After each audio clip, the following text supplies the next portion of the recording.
Hey everyone, my name is Leah. I'm a 22-year-old and I live with celiac disease, ARFID, suspected gastroparesis, and hypermobile Ehlers-Danlos syndrome.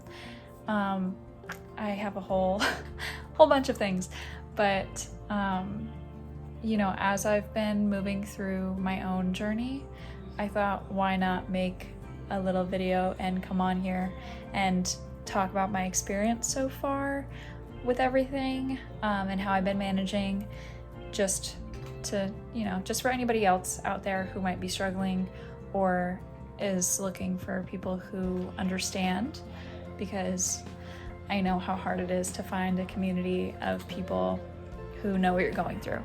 So I just wanted to make a little video introducing myself, talking about my experience, and yeah, so this is me. So as far as the celiac disease, that I would say is, obviously it was hard at first with that diagnosis, but moving through everything, it's easily become like the last thing I'm worried about at this point. So my story with that is I was in a really abusive relationship when I was like 17 through like 20-ish. And we broke up, and then we got back together. And when we got back together, I had a stress reaction in my body because of how abusive the situation was. I had a stress reaction in my body, and that activated the celiac gene. And so out of nowhere, I really couldn't eat much, couldn't keep anything down except chicken broth for months. I lost 25 pounds, at least. I think I got down to like 85 pounds before I finally got a diagnosis. And it was hard at first, but as you work through that, you kind of learn, tips and tricks here and there of how you can support yourself best. So I'll go into that a little bit more too. So as far as the celiac disease, like I said, it was really, really hard when I first got that diagnosis. I wasn't living in a supportive environment. I was still in a relationship with my ex, who was not good, not good to be with, not good to be around, really unsupportive.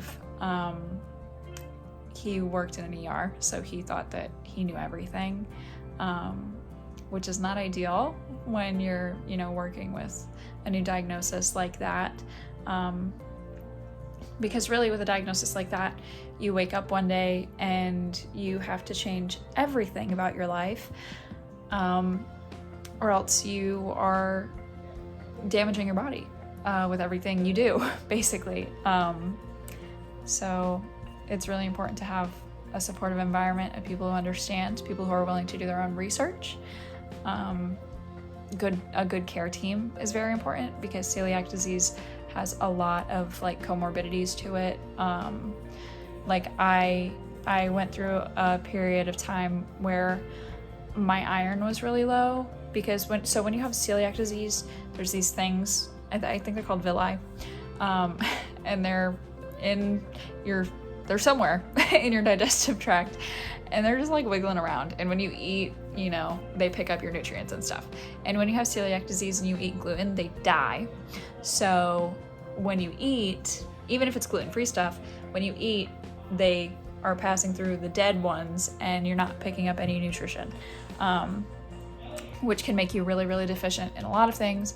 Like I said, I got severely anemic. I ended up needing to get, I think it was either 6 or 8 iron transfusions, one every weekend, for a few weeks, which was hard on my body, but you do what you need to do, and the tricky thing with that is a lot of providers will say, oh, you're anemic, like here's some iron supplements. That doesn't help somebody who has celiac disease because you can't absorb it. Otherwise you would just get it from your food, if that makes sense. So yeah, the celiac disease, I was at work when my doctor called me and told me that I had it, and I was just going on my lunch break, and I took the call, and it was horrifying for me. I had been tested for H. pylori, I had been tested for a bunch of other things, everything was negative, and then celiac was positive. And I knew somebody in high school who had celiac disease, but she had it like since she was born. So it was weird to me that I can just like get it at any point in life, you know? So yeah, it was also really hard because, you know, I had packed my lunch for the day. None of it was gluten-free.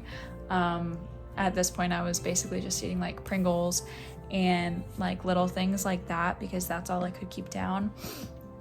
Or I would like have like an actual meal. Like sometimes I would go to McDonald's on my break and I would get a McChicken. Halfway through my meal, I would be sick. Just because it's such like an automatic thing for my body. So yeah, I got the call and I just started sobbing and my boss was like, "What's wrong?" And I told him, and he like, I'll never stop thinking about him ever. He was so sweet. I was the youngest member on staff and he looked at me, he was like, "It's okay, like you'll be fine." And he walked me to the, there was a co-op market down the street. He walked me to the co-op market and he bought me a bunch of gluten-free snacks and said, you know, if you need any help or support, like I'm here for you, I get it. So that was really, really sweet. But yeah, it was definitely an adjustment. You know, over time, you learn more about what you can and can't have. It is definitely sometimes trial and error. You'll think that something's okay and then you'll eat it and then you'll be sick. It's important not to feel like bad about yourself for doing that because there is a really big learning curve to it. So just be patient with yourself. You know, it takes a long time for your body to heal too after you start a gluten-free diet. So it'll take a little bit to feel better. Give your body the time it needs to rest and just take care of yourself. So as far as the ARFID goes, that's a diagnosis that I'm still working through. And the gastroparesis is kind of tied in, so I'll talk about both of those kind of at the same time. So, well, honestly, it starts with like the hypermobile Ehlers-Danlos. So I had surgery on my right ankle in April of this year, due to complications because of the Ehlers-Danlos that resulted in a bunch of torn ligaments. I had a fracture on my talus bone, whole bunch of stuff like that, right? So I had that surgery, and then, you know, being in bed and immobile for so long, your whole system gets really messed up. So I started experiencing a lot of GI upset, a lot of GI symptoms, and in June, like beginning of June, is really when it peaked. So out of nowhere, my boyfriend was over one night and I started getting really sick, like in the middle of the night. I had to ask him to leave because I was really, really ill, and it was out of nowhere, right? And for the next 2 weeks, basically, everything I ate made me really, really sick. And it wasn't a good time. It was really, really, really trying for me. I have emetophobia, so stuff like that is not ideal. Obviously, I don't think it's ideal for anybody, but it was definitely a struggle for me to go through that. And so I went back to my GI doctor and I was like, hey, everything I eat is making me sick. I don't know why, because it's all gluten-free. I'm adhering to my diet. Something else is wrong, right? Turns out I had SIBO, which I believe stands for small bacterial intestinal overgrowth. Small intestinal bacterial overgrowth, sorry. So basically what that is when you eat food, the bacteria, like in your guts, starts like reacting to different like sugars and stuff like that in the foods you eat, and it causes extreme GI symptoms. It can, you know, SIBO can be a recurrent thing. There's different kinds of SIBO. I had a specific type of SIBO called IMO, which I forget what it stands for now, but not fun. So I immediately was put on a low FODMAP diet, which I can explain in a different video if you'd like. But yeah, so I was put on the low FODMAP diet. I did that for an extended amount of time. I think it was about 12 weeks that I did it, and it's supposed to be a really short-term diet. So I did it for a really extended amount of time, and then I was put on, you know, the IMO medication, which was 2 antibiotics, and it was around for 2 weeks. So I did those antibiotics, and then my doctor was like, okay, well, we're waiting on your test for the gastroparesis, and then after that, you can get off of the low FODMAP diet. So I was like, okay. So I stayed on the diet, and I had my gastroparesis test scheduled, which is called a gastric emptying test, which basically you eat some eggs and it has like a radioactive thing in them. Not bad for your body, but just like so that they can see them on the x-rays. And they take x-rays over the course of 4 hours at different increments of time to see how quickly you digest your food, or how quickly it leaves your stomach, at least. So yeah, I had that scheduled, and I was like, okay, yippee, like after my test I can go off this diet. Hopefully I'll have some answers. And then what happened is I got into a minor car accident, not my fault, and I had to slam on my brakes. And I think it was only like a few weeks into me starting to drive again. So I slammed on my brakes, and when I slammed on my brakes, I tore all of the reconstructive work that my surgeon had done on my ankle back for my surgery that I had in April. So not ideal. I had an appointment with my orthopedic coming up anyway, so I just mentioned it at my next appointment, which was honestly supposed to be like my graduation appointment, right? Like, we're done with treatment, you're doing really well, good for you. So we're at this appointment, and I look at my doctor and I was like, hey, oh, by the way, this happened. And he like moved around my ankle and he was like, yeah, you need another surgery. And I was like, oh my God, that's horrifying. My surgery actually ended up getting scheduled for the same day that I was supposed to have my gastroparesis test on. So that test got canceled, surgery got scheduled, and I did that instead. So super fun, not ideal, but it is what it is. So basically, after I got my surgery scheduled, I called my GI doctor and I said, hey, I'm actually getting surgery that day. Is it possible that I can just jump right to reintroduction? Which they said yes, thank God. Reintroduction is the second phase of the low FODMAP diet. Like I said, I can make a separate video about that if you want to hear more. There's not a lot of videos on it right now because I was searching for so long to hear about other people's experiences, and it was really hard for me to find something. So if that's something you want to hear about, let me know. Anyway, so they said I could do that, and so I started reintroducing foods, and that's when I started to find out, oh, this is a little scary, because last time I was eating all these foods, I was getting really, really sick every day for weeks. And that's when the ARFID kind of came out, which is not fun, but having such a bad experience with food prior, you know, it just makes you really scared. So, you know, PTSD can be a root cause of ARFID, and I have that. And you know, in the food way, you know, from the celiac diagnosis, even like that was really traumatic going through that, and then, you know, getting so sick out of nowhere was also really traumatic. So as I was reintroducing, things were really, really scary for me. I was afraid to eat things because I thought that I was going to be sick, and that's not fun for anybody. On top of that, I also have autism spectrum disorder, so I have trouble with a lot of foods anyway, which, you know, is normal in ASD to a certain extent, but to the extent where it becomes avoidant is when it would be under ARFID. So I also, like, that was heightened because of my fear of food. Everything else got really, really heightened really, really quickly. I have OCD as well, and that started really showing itself in the way of food temperature, food safety, cross-contamination, stuff like that. So, you know, having my OCD and, you know, the PTSD from getting so sick and you know, going through like the life adjustment of, this is my second surgery in 6 months. Like, this is horrifying for me. It really just all came crashing down. It's not like hard for me to talk about, but it's definitely like, I'm still in the process of working through it. So it definitely still really frustrates me.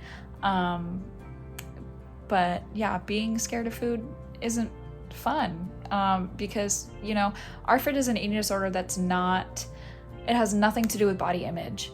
So seeing myself lose weight was like, still is, honestly. It still is like mortifying. Like, I look at myself in the mirror sometimes after I shower and I'm like, I just don't look like me. Like, I look like I'm just like withering away. It's terrible. You know, I have a boyfriend and he's noticed, you know, that I'm looking different and it's scaring him, and, you know, it's really not great. So definitely something that I am in the pursuit of treatment for. But yeah, not good. As for my particular experience so far, my like safe foods are very much like shelf stable things. So I have no problem like picking up chips and eating chips and like having an Oreo and stuff like that. Like, that stuff is fine for me because I know that it's not temperature regulated, you know, nothing like that. It's on the counter, it's fine, right? But then we get into, what about milk? What about any type of protein, basically? Any type of actual food that needs to be in the fridge. That's where it got kind of scary for me, because I'm not in a position right now still where I can just go out and like make chicken and eat it for dinner. Like, I tried. It's not like I'm not trying. Like, I've tried to reintroduce foods that I'm not fully comfortable with. And basically how it ends is, you know, I'll be able to take a few bites of it, and then I'll take one bite and the temperature will be off or the texture will be off, or I'll start just like feeling generally weird about it. And then I'm like, okay, this isn't gonna work. Which is a really defeating feeling, because, you know, when you're trying and you're not getting better, you're like, what's the point? You know, and like another big one for me is, if I go and make something, like for a little bit I was doing really well, like for breakfast I would have the same thing every day. I would have a pancake, I would have an egg, and I would have a sausage patty. And if I made that stuff and it wasn't gone within 10 minutes, I could not touch it after that 10-minute time period, because I was like, this has been out of the fridge for too long, you know? Which like sounds dumb to say because I know that's not how food works, but it's just, you know, like the mind games of it is so difficult, because you know that it's not, you know that it's not realistic, but it's just in the back of your head. It's like, this is gonna make you sick. And it's really, really hard to challenge those thoughts. Majority of the time, it's very hard to challenge those thoughts, which makes it really, really hard. I'm at the point now where, you know, I can sometimes finish my breakfast. It's the same thing every day. I was actually able to find like a good cereal. I got like a special kind of Cheerios that has like fruits and veggies in it, so that way I can supplement a little bit, or at least try to, you know. So I have cereal for breakfast, and I drink Boosts every day, at least one, more if I can manage that. I have rice cakes on hand 24/7. I have Oreos on hand 24/7, because at this point it's like, if I can get something in, it's good regardless of what it is.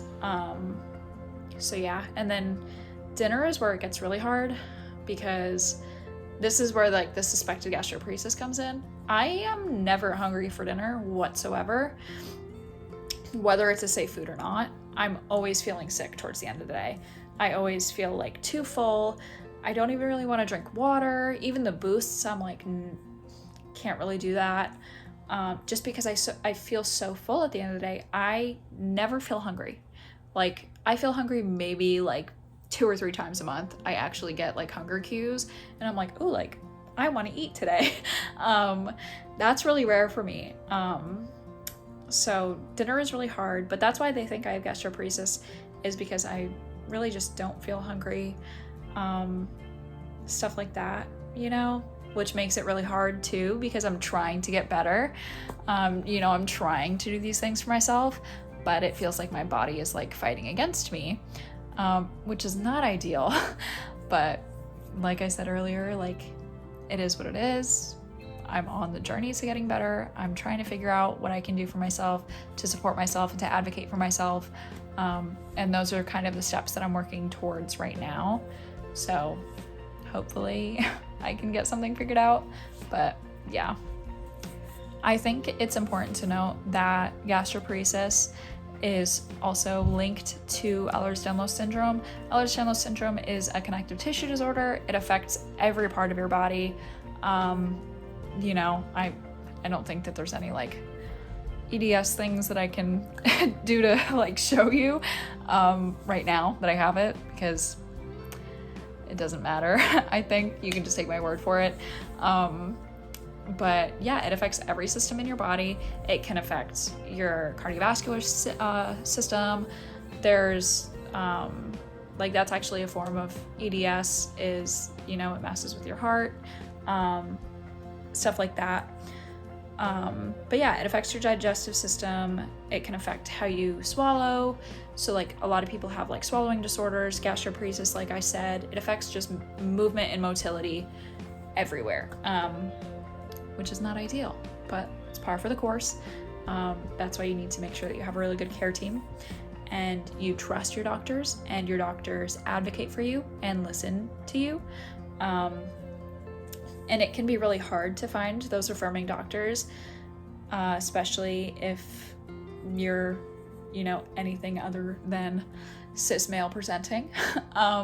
Because I used to go to the same doctor as my dad, and my dad would walk in and tell him, you know, this is what's going on. And he would order certain tests for my dad. And then I would have the same symptoms and I would go in and talk to him. And the doctor would basically be like, oh, well, just wait, it'll get better. So I started seeing a different doctor, because that's what you need to do. You need to find somebody who hears you and who listens and who knows, you know, what you're going through. It's definitely worth it. It's really frustrating, but it's worth it to find those affirming doctors, because if you don't, you will be fighting for your life every time you go to the doctor, which is not something that you should have to do. So I'm at the point in my journey with all of these things where, you know, celiac disease is controlled, luckily. Next year, I actually have to get my 3rd endoscopy, because for some reason, every 2 years, they have to do an endoscopy to like make sure you still have celiac disease or whatever. I don't know why they have to do it, but every 2 years you have to get an endoscopy done. And you have to eat gluten, a lot of it, it's either like you have to eat like a slice of bread every day for like a month, or you can eat like gluten for every meal for a week. I call it gluten week. I love my gluten week. They just came out with a new blood test where you don't have to do that, and they can just like do the blood test and you like do it that way, so you don't have to do gluten week. But I use gluten week as an excuse to get Panera and the things that I actually like. So I love my gluten week. I don't care. It's damaging. It's definitely damaging. Every time somebody with celiac disease eats gluten, it increases your risk of cancer and all these other fun things. But I'm gonna die anyway.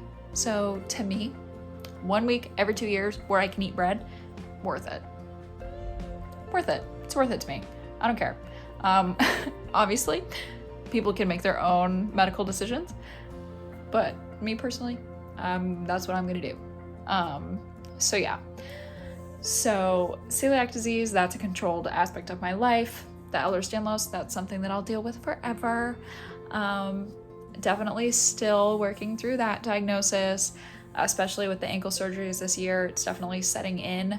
Like, I've known that I had it, but you know, once it starts to like show itself more, you kind of have this moment with yourself where you're like, hey, I'm 22 years old. Why have I needed 2 ankle surgeries? You know, like, I should just like be able to be a regular person, but life isn't fair, and that's the cards I was dealt. So it is what it is. As far as the ARFID and the suspected gastroparesis, I am, you know, trying to work with different treatment centers right now, figuring out what is a good fit for me personally, because I do want to get better. Nobody wants to live with ARFID. ARFID is very scary. It's not healthy. It's not fun. So I'm exploring my options right now in terms of treatment. And the gastroparesis, that's something, honestly, that I'm not going to get tested for until I'm off of crutches and I can manage sitting in a hospital for 4 hours doing that test. Also, I think that I would like to be a little more recovered from the ARFID first, because, you know, eggs that make you eat eggs, and that's something that I can't do right now. So I know that it's in my best interest to just wait a little bit, and that's fine, because having the, you know, suspicion is enough to get the doctors to pursue some kinds of treatment for it, you know. So that's where I'm at with that. I also, this is something that I'm still working through. I'm getting evaluated for an NG/NJ tube a week from tomorrow, just for supplemental feedings, because I am not able to sustain my body on my own anymore, which is a horrifying thought. I would love to be able to do it, but I'm not at the point where I can right now. And my doctors are kind of on the same page as me in terms of knowing that I don't have enough food intake. That's why I'm prescribed the boosts. So yeah, we're going to explore that option. Obviously, it's a scary one. Nobody would love to do that. That's not fun. But I, you know, my biggest thing is I want to make sure that I'm doing everything in my power to make sure my body stays healthy while I'm getting the help that I need, you know. So that's something that I'm exploring. I'll definitely keep you guys updated on that, because it is really scary for me. Luckily, I have a good support system. I have a support group I go to once a week. I have made a few friends in there, which is awesome. I have a really good boyfriend who's very understanding and supportive. I have amazing friends. I have a really awesome sister. So I have all those things going for me, you know, which I think is the biggest part. But yeah, it's definitely scary, but I know that it's what's necessary. Obviously, if deemed that way by my doctor, I feel it's necessary, which is why we're having the conversation. But yeah, so we will see how that goes, because hopefully I can gain a little bit of weight, because I have lost so much weight in this whole process and it's horrifying for me. So hopefully I can gain a little bit of weight while I'm going through treatment. And the plan is, if we can move forward with getting a tube placed, you know, I can do what I can throughout the day and then do supplemental feeds overnight until I'm able to like get more intake throughout the day, and then we can taper off of the feeds, which would be awesome. But then that begs the question of, oh, if you have gastroparesis, like, this is kind of common practice for people with gastroparesis because there's no cure for it. So then it's like, oh, if I go on a tube now and it like helps, maybe they'll have me do that for the rest of my life. Which again is just a conversation that I'm gonna have with my doctor, but I just want to like share the reality of it so that nobody's like, I don't know, like glamorizing it or like whatever. I don't know. I don't think anybody would do that, but still. So yeah, that's kind of the situation I'm in right now. I'm trying to do my best with what I have, and I'm trying to keep my body as healthy as I can. while I try to make my brain healthy again, which is a journey for sure, but it'll be worth it so that I can just eat a goddamn chicken sandwich from Chick-fil-A again. So yeah, hoping that that is in my near future. Even like Cane's, oh my God, you know what I mean? I just want to be able to get food again. So hopefully I am all better soon.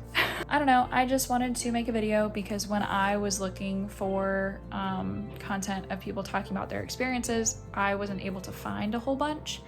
And if there is no voice out there and I'm going through, you know, the things that I'm going through, and maybe me talking about it could help somebody, take away some of the stigma, anything like that, like, I'm gonna do that. So that's why I made this video. If you guys want to hear anything else particularly about my journey and the things that I'm, you know, working through, how I'm working through them, stuff like that, ask whatever questions you want. I'll definitely keep you updated once I have my appointment with my GI doctor. But yeah, let me know if you guys have any questions or have any specific topics related to my journey that you want me to go more in depth about, and I will definitely explore those with you guys. So thank you for watching. Thank you for listening. I will see you next time.